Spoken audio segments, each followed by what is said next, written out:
What happens when a CEO quietly returns to the very dealership they founded, only to discover customers being deceived right before their eyes? Against a glass window fogged by relentless drizzle, the sign Arcturus Motors flickered weakly, the letter T wavering as if about to fade away.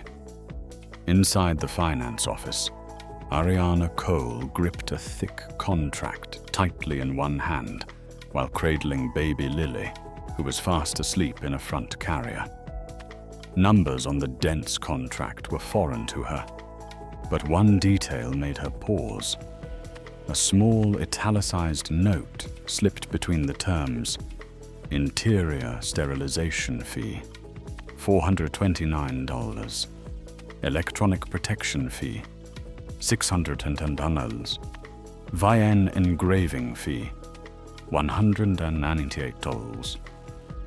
These charges hadn't existed the day before. She looked up, voice calm but firm. "Excuse me, but why are these fees included? I reviewed the contract thoroughly yesterday." Mason, the finance officer in a charcoal suit with slicked back hair, smiled with barely concealed irritation.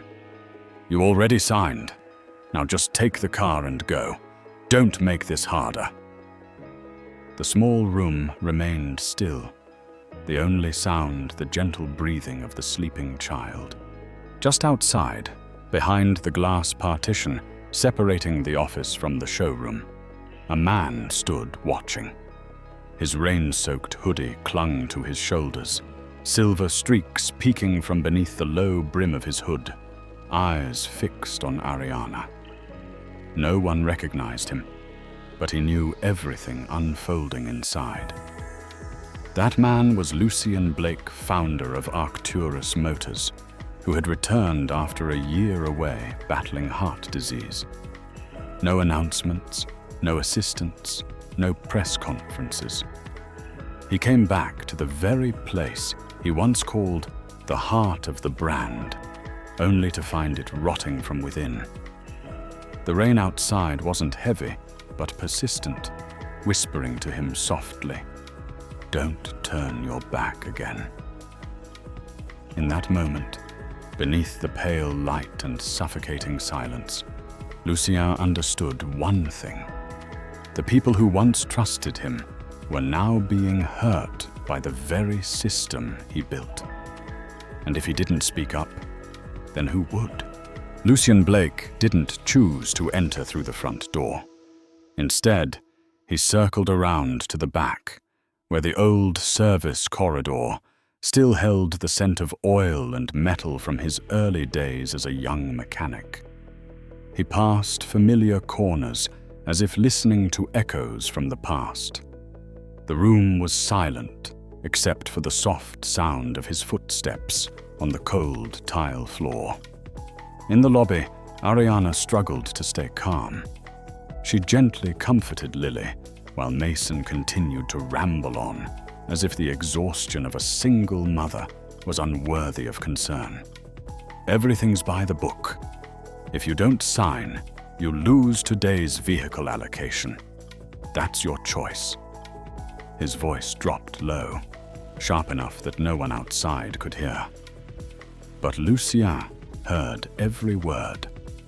Standing just behind the reflective curtain of the finance office's glass wall, each phrase cut into the pride he had once built for this brand. When he stepped through the door, a security guard immediately blocked his path. "Sorry, sir, this area is off-limits to visitors." But before he could reply, a voice rang out from the lobby, youthful and skeptical. "Wait, are you Lucien Blake?" It was Eli, a 20-year-old intern whom Lucien had mentored back when he worked in the workshop. The room seemed to freeze. Lucien didn't need to say a word. He simply nodded. Mason turned pale at the sight of him, stammering, I didn't know you were coming." Lucien said nothing. He approached, took the tablet from Ariana's hand, and swiped gently across the screen. This logo changed 6 months ago. This font is no longer in use. This isn't our contract template. He turned to Mason, voice low but firm. Where did you print this contract from? Silence. No excuses were uttered. Only then did Ariana realize that the silent man who had stood in the rain outside was the founder of the brand. Lucien handed the tablet back to Ariana, then looked at Mason. Pack your things. Your contract is terminated effective immediately. No one spoke. Even the baby in the carrier suddenly quieted. Everyone understood this was not a mistake, but the beginning of a coming storm. 3 days later, all sales activities at the branch were temporarily suspended. An internal notice was sent out at 6 a.m., simple yet cold. All staff must gather in the conference room on the 2nd floor. Be punctual, no exceptions. When everyone assembled, no one knew what to expect, only sensing the heavy atmosphere thick with silence and anxiety. Lucien Blake stood alone on the podium. No documents, no projector, no assistants.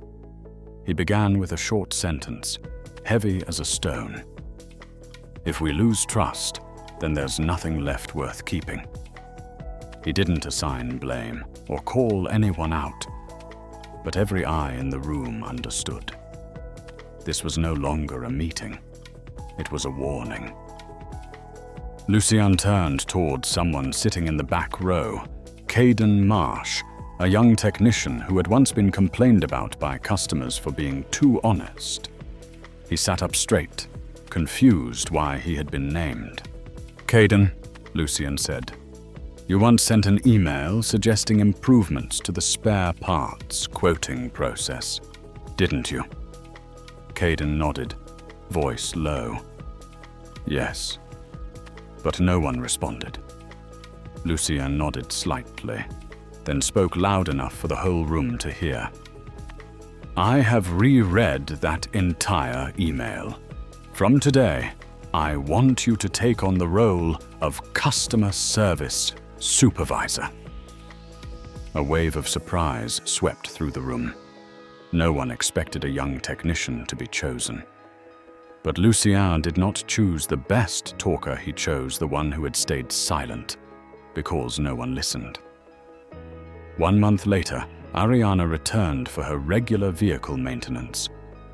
No one knew she was the same person who had once been forced to sign a wrongful contract. But this time, no contracts were pushed on her. She walked in without hesitation. No one questioned if she had an appointment. No one asked if she was sure she wanted to wait. Caden stood behind the reception desk, his eyes gentle and sincere. What would you like me to check first? He asked. Ariana smiled. Lily, a bit older now, sleeping peacefully. She gently stroked her daughter's hair and said, I just want to make sure the car is still safe for her. And this time, no one tried to upsell. No one interrupted. No pressure. Just the peace of a mother being treated exactly as she deserved as a person, not a number. The following week, the entire showroom was closed for 2 consecutive days without any public announcement. The electronic sign outside flickered with the message, Service suspended, internal restructuring. Inside, nearly 40 employees gathered in the large break room. No one spoke. No one dared to sit. All stood waiting, unsure of what was about to happen. Lucien arrived precisely at 8 a.m., carrying no documents, only a small stack of papers and an old photograph. He did not display them, simply placed them gently on the table. Has anyone here ever added an extra fee just to meet a monthly target? He asked, his eyes scanning the crowd. No one answered. Has anyone ever agreed to a customer's request when they themselves were uncertain? Once again, silence was the only response. Lucien did not blame anyone. In a low, deliberate tone, he said, "This silence, if left unchecked, will be what destroys this company." Then he looked toward the right side of the room, where a woman had just entered. Ava Penrose. Formerly the sales team leader, she had quit 2 years ago in protest against the aggressive sales policies. Back then, no one stood with her. Today, she had returned, not to demand justice, but because Lucien had personally invited her. "Ava," he said, "I need you to help us rebuild what was taken apart. Trust." Behind Ava stood a newly installed glass partition, dividing the finance area and bringing transparency to every transaction. Ava nodded and spoke firmly. "No more hidden fees, no more closed rooms. Those who do wrong will no longer be shielded, but those who do right will no longer have to work in silence." Lucien did not applaud or signal approval. He simply stepped back to let Ava move forward. A new breath was beginning not through slogans, but through a timely pause. 3 weeks later, the store reopened. No flashy banners, no loud promotions. Yet people still came. They came because word had spread that something had changed here. Ariana returned for the 3rd time, this time not for maintenance or complaints. She just passed by and wanted to check if the place that once hurt her was still somewhere to be wary of. Unlike before, the reception area no longer felt like a barrier. The front desk was simpler, without oversized nameplates or scrutinizing gazes. Only Caden sat behind it, dressed in a plain shirt, with a small wooden name tag engraved. Caden listen first, advise later. She walked in. No one asked if she was just browsing or buying. No one ushered her to the finance office. Nearby, an elderly man was asking a staff member about the differences between 2 car models. Instead of using marketing jargon, the young employee knelt beside him, holding a brochure, patiently pointing at each fine print as if explaining to his own father. No scripts, no pressure, no coercion. Lucien stood upstairs behind a newly installed one-way glass. He wasn't looking at the numbers, he was watching the eyes. The staff didn't smile to score points. They smiled because they genuinely cared. The customers didn't act guarded. They listened with calm assurance. The way people moved, stood near each other, and spoke, it was slower, gentler. Gone was the hustle once called efficiency. As Ariana left, Caden softly said, "Have a peaceful day, ma'am." She said nothing, only nodded slightly. But inside, she knew this was the first time she felt she didn't have to protect herself walking into a showroom. That quietness wasn't cold. It was a kind of respect, silent but sincere. And for Lucien, watching from above, that sound was worth more than any applause. Lucien Blake no longer appeared every day. He understood that some things only become clear when the most important person is absent.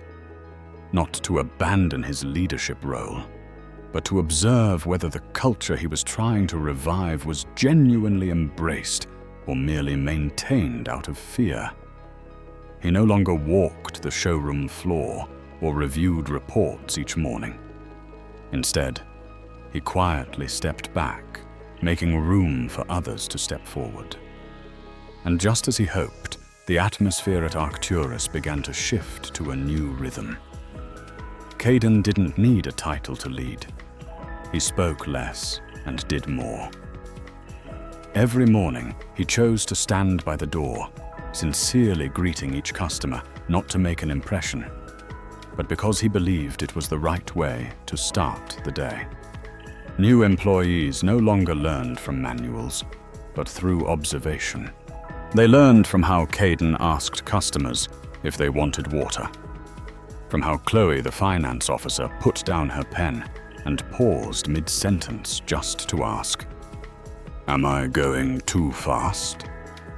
Trevor, a newcomer of 3 weeks, was once the quietest in the group, but after just a few days, he began straightening chairs in the lobby and wiping smudges from the glass doors as he passed by.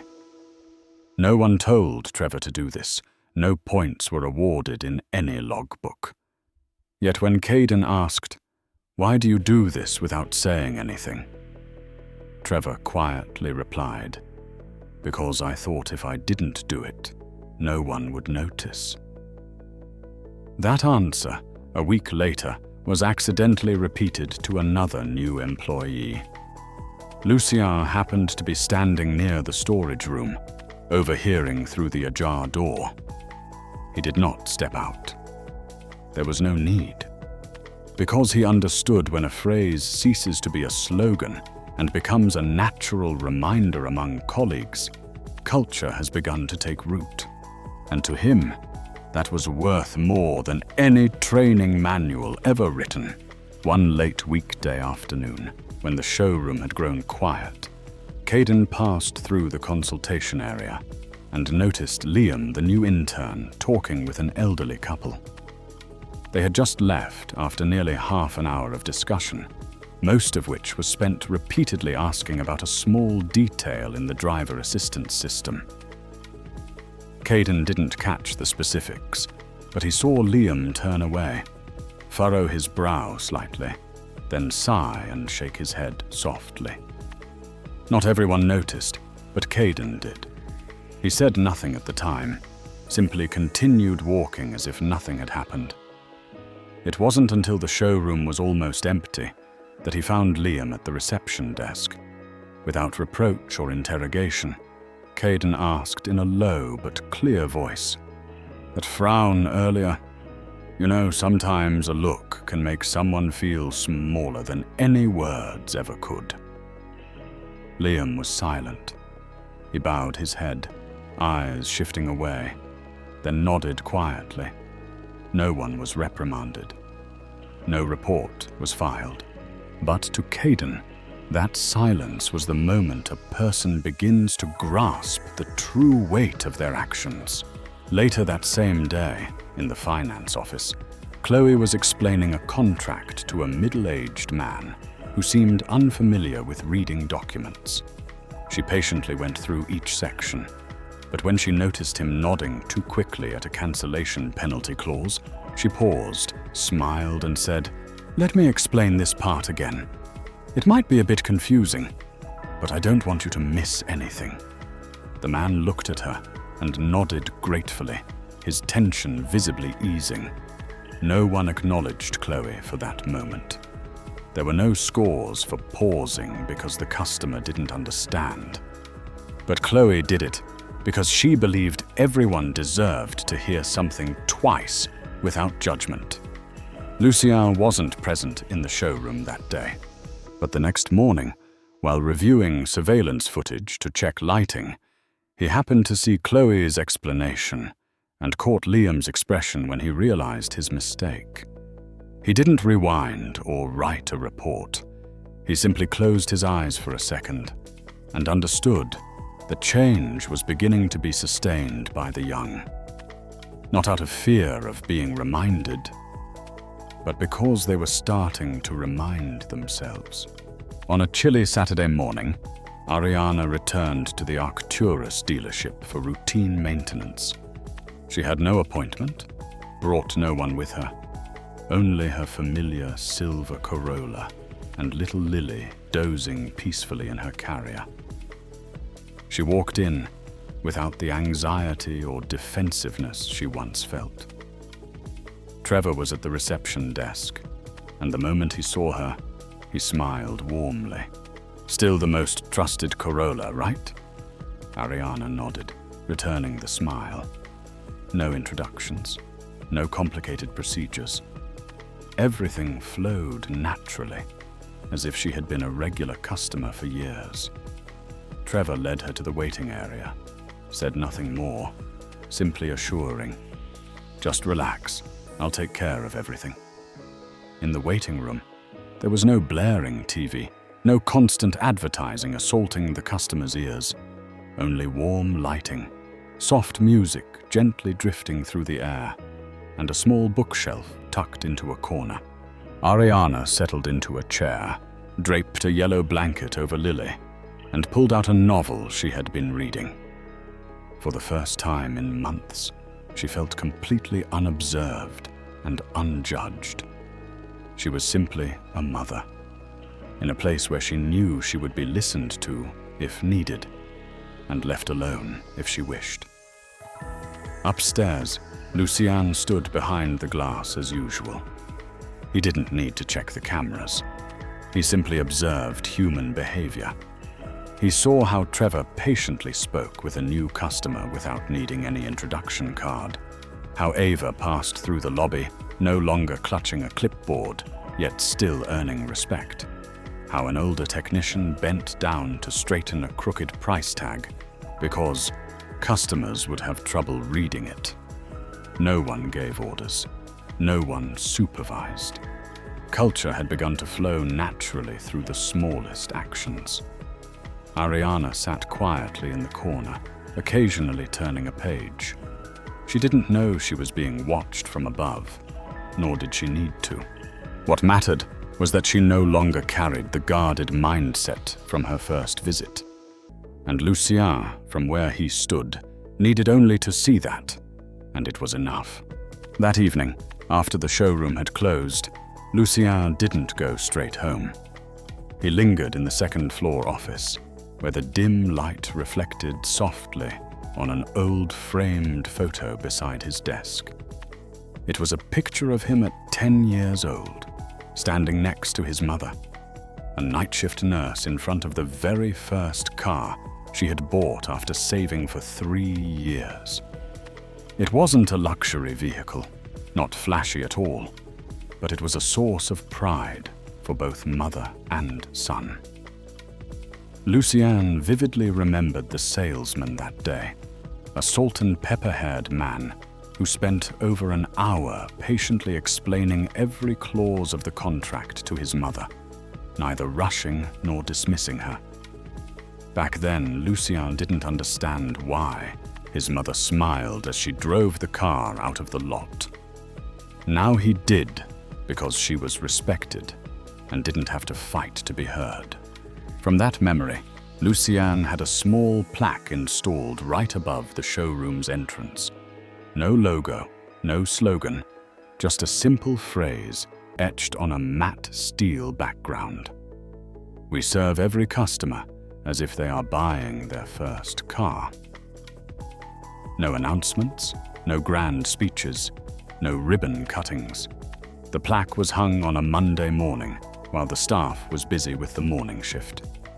Trevor was the first to notice. He paused for a few seconds before the words, then nodded as if silently reminded.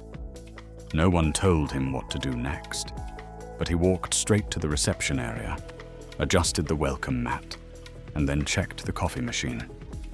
Not out of fear of judgment, but because it felt right. That plaque gradually became something customers overlooked, but staff always remembered. No one pointed to it or quoted it in meetings, yet it lived in the way people patiently answered the same question twice, in the care with which contracts were handed to elderly clients, and in the gentle gaze when a mother returned just to ask, "Can I be sure this car is safe for my child?" Lucien didn't need to ask if anyone read those words every day. He just needed to walk through the door, observe how people behaved, and he could tell if they still remembered. On Monday morning, the sky was clear after a night rain. Trevor arrived early as usual, so early that the glass doors were still fogged with dew. He opened the door, checked the coffee machine, neatly arranged the brochures in the corner, then stood quietly before the steel plaque by the entrance, silently reading the words he had memorized. "We serve every customer as if they are buying their first car." No one made him read it. No one was watching. Yet he did it, like a wordless ritual. A few minutes later, a young couple walked in, first-time car buyers, their eyes filled with a mixture of excitement and doubt. The wife whispered, "Is there any trick here?" Trevor looked directly into her eyes, shaking his head gently. "Not anymore. Not while I'm here." Upstairs, Lucien stood behind the glass, holding a warm cup of coffee. He didn't step out or intervene. He simply observed, watching the young husband breathe a sigh of relief while his wife held his hand tighter.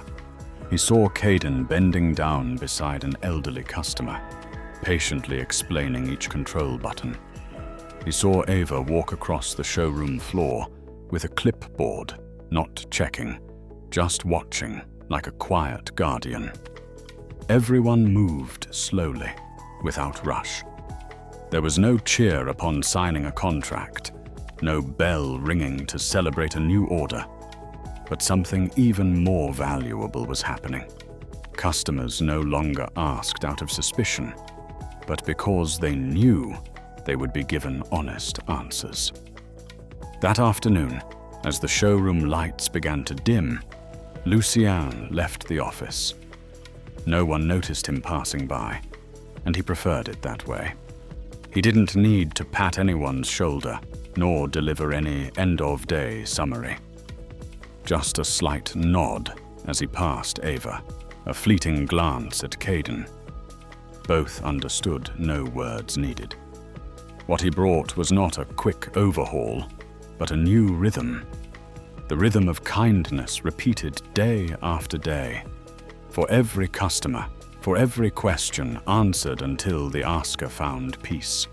Culture doesn't change through scorecards, but through the feeling of staying long after the last word is spoken. Lucien knew he could be absent, and this place would still keep the beat. Not perfect, but genuine enough. Not spectacular, but sustainable. And perhaps that was the kind of success truly worth naming.